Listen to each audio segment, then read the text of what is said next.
بسم الله الرحمن الرحيم والحمد لله رب العالمين وصلى الله على سيدنا ونبينا محمد وآله الطيبين الطاهرين ولعن الدائم على أعدائهم أجمعين من الأولين والآخرين آمين يا رب العالمين. أما بعد، رب اشرح لي صدري ويسر لي أمري واحلل عقدة من لساني يفقه قولي. صدق الله العلي العظيم. اللهم وفقنا بالتفهيم والتفهم وعلمنا ما لا نعلم إنك واسع عليم. اللهم صل على Muhammed ve Ali Muhammed. İnşallah bugündən etibarən Allahın izni ilə, Allahın tövfiqi ilə Şeyx Muhammed Rıza Müzəffərin Şərh-u Əqaidil İmamiyyə kitabından Allahın izni ilə dərsə başlayırıq. Allah Təbarəkə və Teala bu kitaba başlamağa tövfiq və cəhd nəsib elədiyi kimi, Allah Təbarəkə və Teala bunu tamamlamağa da tövfiq və cəhd nəsib eləsin və inşallah bu kitabın içindəki mətləbləri gözəl şəkildə mənimsəməyi, həyatımızda tətbiq eləməyi Allah Teala nəsib eləsin. Bu kitab Şeyx Muhammed Rıza Müzəffərin yazdığı qiymətli əsərlərdən biridir. Necə ki, Şeyx Müzəffərin tanınmış digər əsərləri də vardır ki, hansı ki, bu günləri dini hövzələrdə, dini mədrəsələrdə o kitablardan da yüksək səviyyədə, çoxunluqla tədris olunur. Məsəl üçün, buna biz nümunə gətirə bilərik Şeyx Muhammed Rıza Müzəffərin Usulül Fiqh kitabını, hansı ki, bu Usulül Fiqh kitabı bu günləri müasir dövrdə yazılmış ən gözəl əsərlərdən biridir. Təqribən hövzələrdə Məalimuddin kitabını keçmiş və onu Zeynəddin Şəhid-i Saninin Məalimuddin kitabını geridə qoymuş bir kitabdır və hövzələrdə onun yerini tutmuş və hətta onu belə keçmiş bir kitabdır. Sutuh mərhələsində, yəni çox önəmli bir usul kitabıdır və ona görə də Şeyx Muhammed Rıza Müzəffər Rəhiməhullah mücəddidlərdən sayılır, müasir əsrin mücəddid alimlərindən sayılır. Çünki dini hövzələrə tamamən yeni bir nəfəs, yeni bir ruh gətirdiyinə görə ona mücəddid ləqəbini də alimlər arasında demişdilər. Sonra onun bizim üçün miras qoyduğu ən gözəl əsərlərindən biri də Məntiq kitabıdır. Kitabul Məntiq li Şeyx Müzəffər. Şeyx Müzəffərin Məntiq kitabıdır. O da müasir dövrdə yazılmış ən gözəl məntiq kitablarındandır və bu da dini hövzələrdə geniş şəkildə keçirilir və Nəcəf və Əşrəf şəhərində məntiq elminin imtahanları həmin Şeyx Müzəffərin Məntiq kitabından qəbul olunur. O kitabdan imtahan olaraq tələbələr o kitabdan imtahan verirlər. Və eləcə də onun qiymətli əsərlərindən biri də bugün əlimizdə olan Şərh-u Əqaidil İmamiyyə kitabıdır ki, bu kitaba da alimlər, bir çox alimlər, yəni baxırıq ki, bu kitaba da bir çox alimlər şərh yazmışdılar, təliq vermişdilər və sözsüz ki, əgər bu kitabın bir önəmi, dəyəri olmasaydı, o alimlər heç bu kitabı əllərinə alıb nə şərh yazardılar, nə də təliq verərdilər. Və bugün mənim əlimdə olan bu Şərh-u Əqaidil İmamiyyə kitabı da Şeyx Əli Muhsin Şuqeyr və yaxud da Şəqir və yaxud da Şuqeyr adında bir alim bu kitaba şərh yazıbdır və inşallah Allahın izni ilə biz də bu kitabdan oxuyacağıq. Allah Teala özü zehnimizi açıb sinəmizi genişləndirsin və oxuduqlarımızı hifz eləməyi, mələkə eləməyi Allah təbarəkə və Teala hər birimizə nəsib eləsin. Qısa bir Şeyx Müzəffərin həyatı haqqında məlumat verək. Şeyx Müzəffər rəhiməhullah hicrətin 1322-ci ilində Şaban ayında 5-ci Şaban ayının 5-ci günündə dünyaya gəlmişdi. Sözsüz ki, Allah təbarəkə və Teala Şeyx Müzəffərə bir çox özəlliklər vermişdi və o özəlliklərdən biri də onun dünyaya gəlişi Peyğəmbər sallallahu aleyhi və alihin dünyaya gəlişinə bənzəyir. Şeyx Müzəffər rəhiməhullah o baxımdan biraz qəlb acıdıcı bir məsələdir ki, atasının ölümündən 5 ay sonra dünyaya gəlmişdir.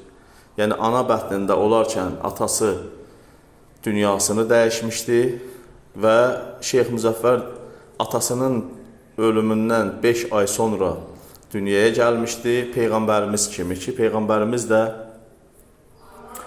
atasını ana bətnində olarkən Həzrəti Abdullah əleyhissalamı görməmişdi. Eləcə də Şeyx Müzəffər rəhiməhullah dünyaya gələndə nə dünya gözü ilə bu dünyada atasını görmüşdü, həmçinin atası da bu dünya gözü ilə bu evladını görməmiş dünyadan getmişdi. Belə bir kiçik bir, hüzünlü bir dünyaya gəliş xatirəsi var Şeyx Müzəffərin. Allah özünün də, atasının da ruhunu şad eləyib, onları Peyğəmbər və Əhl-i Beyt əleyhimussalamın məclisində, qonşuluğunda, süfrəsində qərar versin inşallah. Və Şeyx Müzəffər rəhiməhullah dünyaya gəldikdən sonra, atasız dedik dünyaya gəldiyinə görə, onu öz öhdəsinə, öz külfətinə götürüb saxladı. Böyük qardaşı Şeyx Əbdünnəbi. Şeyx Əbdünnəbi. Bu ləqəb də çox maraqlıdır. Əbdünnəbi. Nəbinin xidmətçisi, Nəbinin qulu. Həmin bu Şeyx Əbdünnəbi, böyük qardaşı bunu, tək Şeyx Əbdünnəbi yox, bir də digər qardaşı Şeyx Muhammed Həsən. Bu iki qardaş, bu balaca qardaşlarının böyüdüb boya başa çatdırmaqda çox böyük tarixdə yazırlar ki, zəhmətləri olmuşdur. Yəni, ona ata əvəzi olmuşdu bu iki qardaşı və atasızlığın acısını ona hiss etdirməməyə çalışmışdılar. Ona görə də Allah təbarəkə və Teala Şeyx Müzəffərə böyük bir müvəffəqiyyət bəxş elədi ki, həm onun dünyaya gəlişinin sanki bir növ Allah Teala onun o həsrətinin müqabilində, həm də Əhl-i Beyt əleyhimussalamın məktəbinə böyük bir nəfəs, böyük bir ruh gətirən alim olmasına Allah Teala Şeyx Müzəffərə elə bir tövfiq nəsib eləmişdi ki, onu Allah hər adama nəsib eləmir. Şeyx Müzəffər Nəcəf şəhərində dünyaya gəlibdir. Özü Nəcəflidir, yəni Nəcəf alimlərindəndir. Burada əsillərini yazmayıbdır ki, bəlkə də əsilləri başqa yerdən gəlib onu deyənmərəm, amma Nəcəf şəhərində dünyaya gəldiyini və Nəcəf şəhərində bugün burada da böyük bir mədrəsələri var, Nəcəf və Əşrəf şəhərində. Yenə də gözəl, yüksək səviyyədə xidmət göstərməkdədir mədrəsələri. Şeyx Müzəffər dərs həyatına Nəcəf şəhərində başladı. Həm ilkin mərhələ olaraq ədəb dərsləri, fiqh dərsləri, usul və əqli dərsləri öyrənməyə başladı. Həmin bu dərsləri öyrənməkdə olan ustadlarından biri Şeyx Muhammed Taha Huveyzi. Şeyx Muhammed Taha Huveyzidən dərs almışdı. Ədəb və usul dərslərini ondan almışdı. Sonra böyüyüb biraz boya başa çatdıqdan sonra qardaşı Şeyx Muhammed Həsənlə və digər qardaşı Şeyx Muhammed Hüseynlə, bu qardaşlarının da sizə deyim ki, böyük xidmətləri var. Şeyx Muhammed Hüseynin də, Şeyx Muhammed Həsənin də gözəl kitabları var. Ümumiyyətlə, Allah bu ailəyə bərəkət veribdi. Bunlar çox gözəl əsərlər və çox gözəl kitablar yazıblar. Allah ruhlarını şad eləsin. Yəni, həqiqətən də ailəlikcə böyük bir xidmətin əhlidirlər. Sonra öz iki qardaşı ilə, dediyim kimi, Şeyx Muhammed Hüseynlə və Şeyx Muhammed Həsənlə bir dərsdə iştirak eləməyə başlayıbdı. Şeyx Ağa Ziyauddin İraqinin dərslərində, usul dərslərində iştirak eləməyə başlayıb, öz qardaşları ilə birlikdə Şeyx Ağa Ziyauddin Əl-İraqinin dərsində oturub. Sonra Şeyx Mirzə Muhammed Hüseyn Naininin usul-ül fiqh dərslərində iştirak eləmişdir. Şeyx Müzəffər, yəni bu böyük ağalardır bunlar. Ağa Ziyauddin Əl-İraqi, sonra Mirzə Muhammed Hüseyn Ən-Naini, bunlar böyük bir alimlərdirlər. Bunların dərslərində iştirak eləmişdir. Sonra xüsusilə bunların bu iki ağanın dərsində ümumi iştirak eləsə də, xüsusilə iştirak elən ən çox belə deyək, xüsusilə bunun ustadı sayılır Şeyx Muhammed Hüseyn İsfahani. Şeyx Muhammed Hüseyn İsfahaninin dərsində çox daha xüsusi şəkildə iştirak eləmişdir. Usul-ül fiqh, fəlsəfə-i ilahiyyə dərslərində iştirak eləmişdir bu ağaların. Yəni bu Şeyx Müzəffər Rəhiməhullahın dərs həyatına qısa bir baxışımız idi. İndi isə kitabın əvvəlində də qeyd olunduğu kimi Əqaidul İmamiyyə, İmamiyyənin əqidəsi məsələsinə bir neçə dənə fikrimizi bildirək. Burada özünüz də görürsünüz ki, əqaid, birinci əqaid sözünü siz əzizlərlə açıqlayaq. İlk öncə əqaid nədir onu ərz edək, sonra digər kəlmələri və digər sözləri hissə-hissə açıqlayaq Allahın izni ilə. Əqaid sözü əqidə sözünün cəmidir. Yəni əqidətun müfrədidir, əqaid cəmidir. Ümumiyyətlə bu əqidə nə deməkdir? Bu əqidə sözünün mənası nədir? Əqidə sözü lüğətdə əqd sözündən əxz olunub götürülübdür. Yəni əqdun sözündən. Əqd sözünün də mənası rəbt mənasındadır. Ər-rəbt. Rəbt yəni rabitə, bağlamaq mənasındadır. Bu sözə diqqət eləyəyin ki, əqidə sözünün mənası nədir? Əqidə sözünün mənası əqd sözündən götürülübdür, əxz olunubdur, yəni müştəq olubdur əqddən. Əqd sözünün də mənası nədir? Əqd sözdə yəni bir məna rəbt. Rəbt mənasındadır, yəni bağlamaq, əlaqəli olmaq, bağlanmaq, belə deyək. Deməli, əqidə sözü nəyə deyilir? Rəbt sözü ki, mənası var.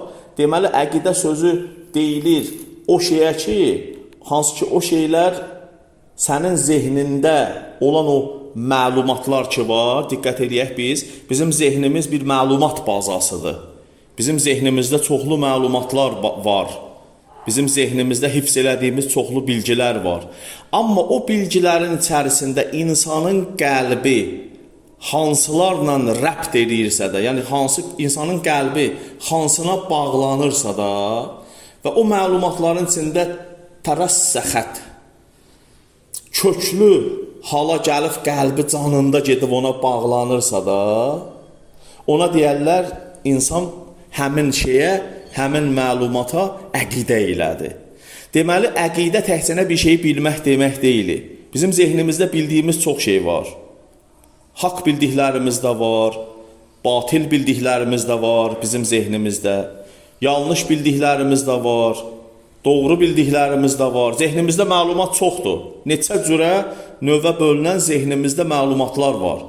Amma əqidə ona deyərlər ki, sən o məlumata, sənin qəlbin gedib ona bağlanır. Bilməklə yanaşı qəlbin ona bağlanır. artıq onu qəlbini də ona rəbt eləyirsənsə də, onda deyərlər ki, filan kəsin və yaxud da insanın bu məsələyə əqidəsi var. Əqidəsi var, yəni nə? Qəlbi ona bağlıdır.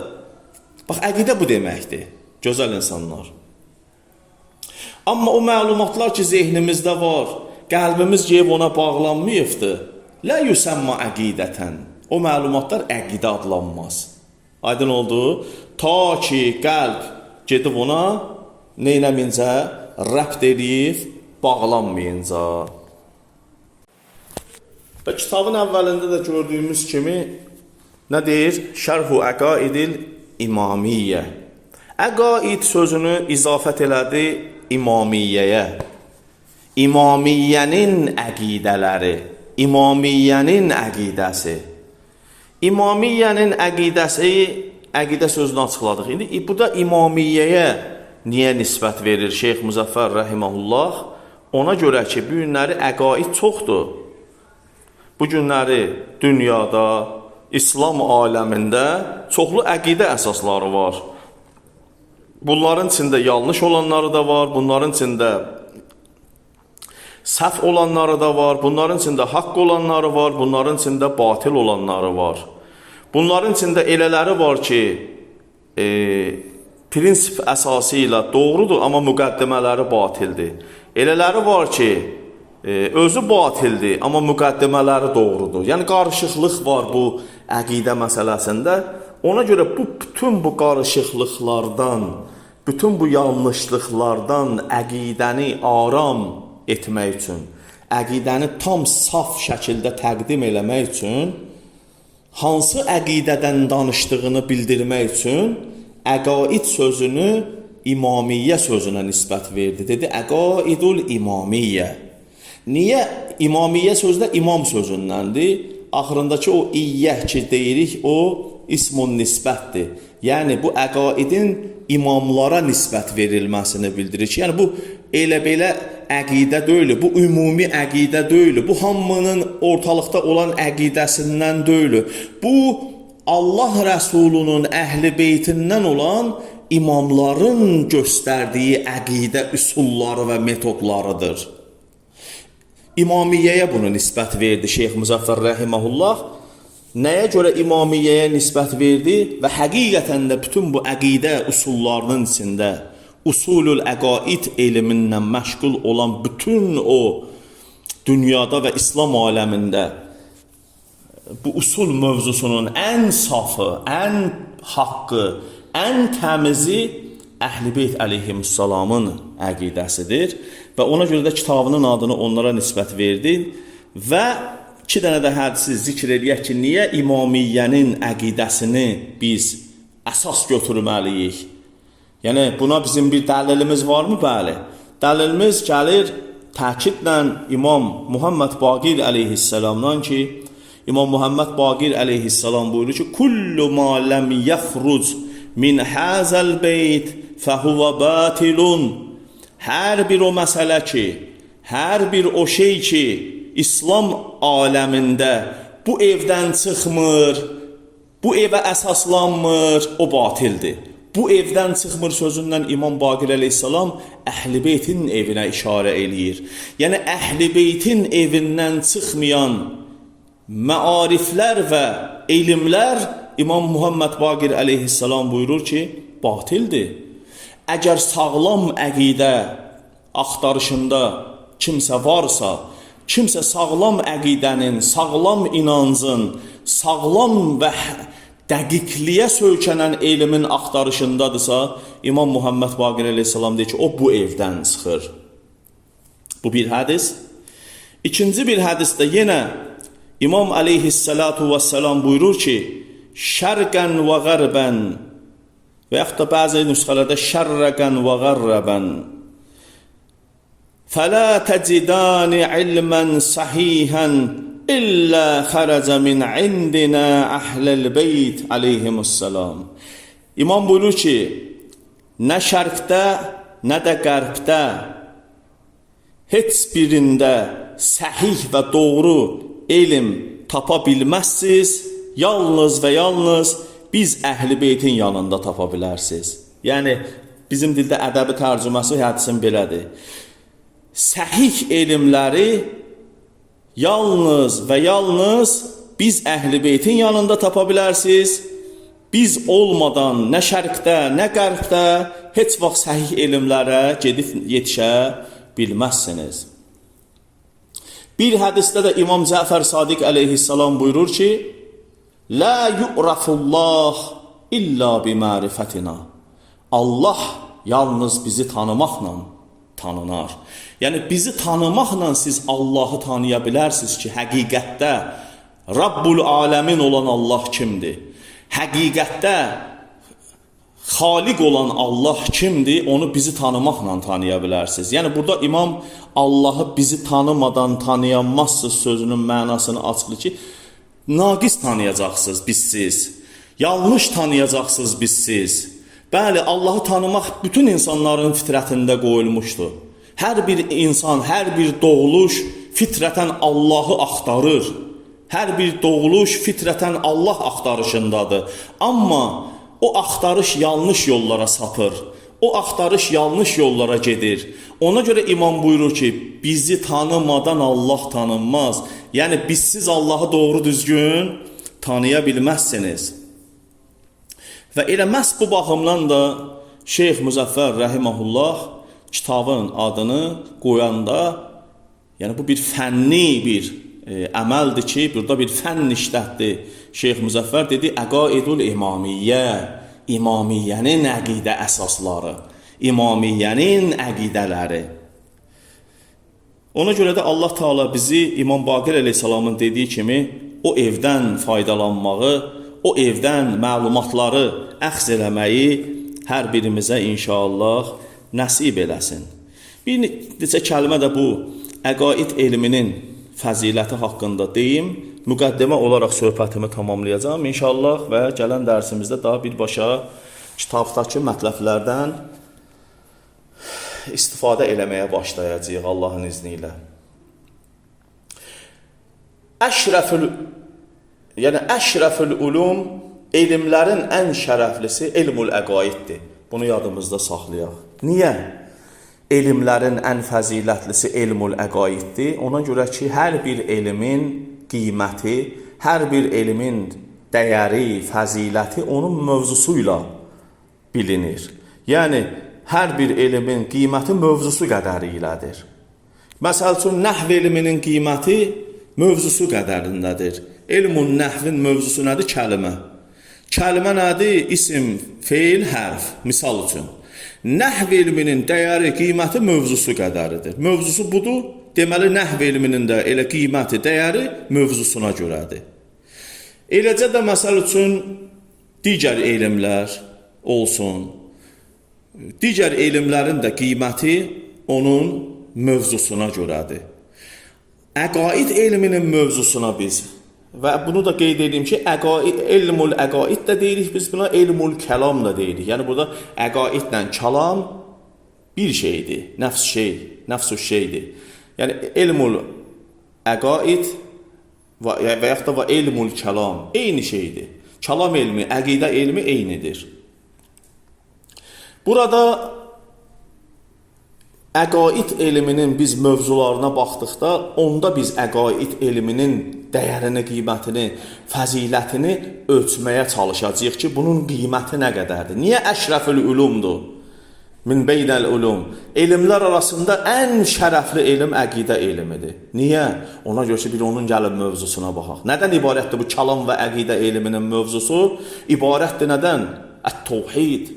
Təvhiddən ibarətdir. Yəni, Allah təbarəkə və təalanın haqqında, Allahın varlığı, Allahın təkliyi, Allahın sifətləri, Allahın ədaləti, birbaşa Allah, la ilahə illallah mövzusunla bağlı olduğuna görə, la ilahə illallah, Allah təbarək və təalaya aid olan, Allahı bizə göstərən sifətlər və atributlara aid olan bu elmin qiyməti, dəyəri də mövzusunun ağırlığı qədərindədir.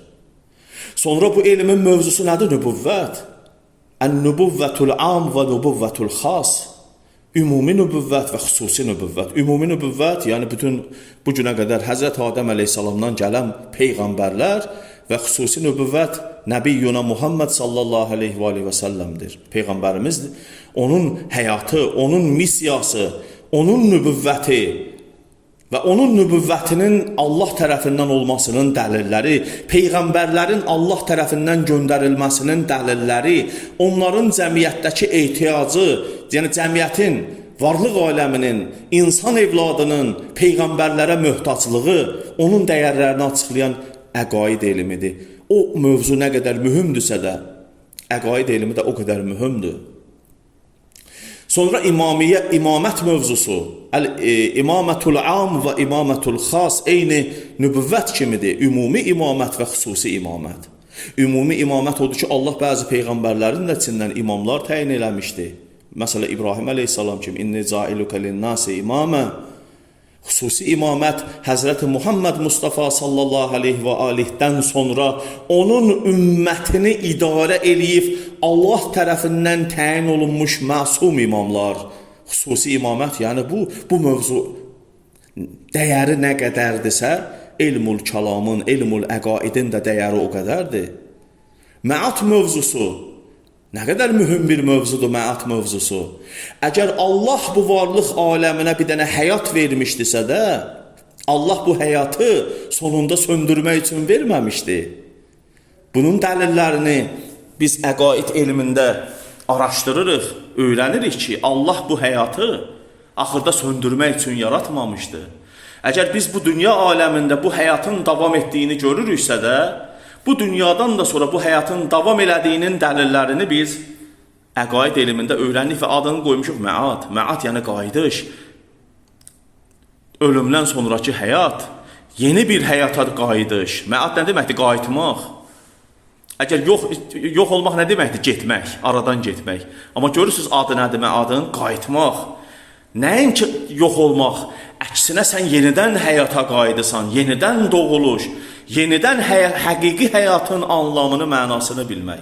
Ona görə də əqidə elmi, əqaid elmi əzizlər, mövzusuna görə də elmlərin ən şərəflisidir. Çünki əqidə elmi elə bir mövzuları özündə əhatə eləmişdi ki, heç bir mövzu ona tay, bərabər tutula bilməz. Allah təbarəkə və Teala özü bizlərə tövfiq nəsib eləsin. Allah Teala niyyətimizi saf, niyyətimizi gözəl eləsin ki, çünki doğru niyyət olmayanda Allah müvəffəq eləmir. Allah niyyətimizi sırf Allahı tanımaq, Əhl-i Beyti tanımaq, onların əqaid usullarını öyrənməyi bizlərə nəsib eləsin. Vəssalamu aleykum və rəhmətullahi və barakatuh.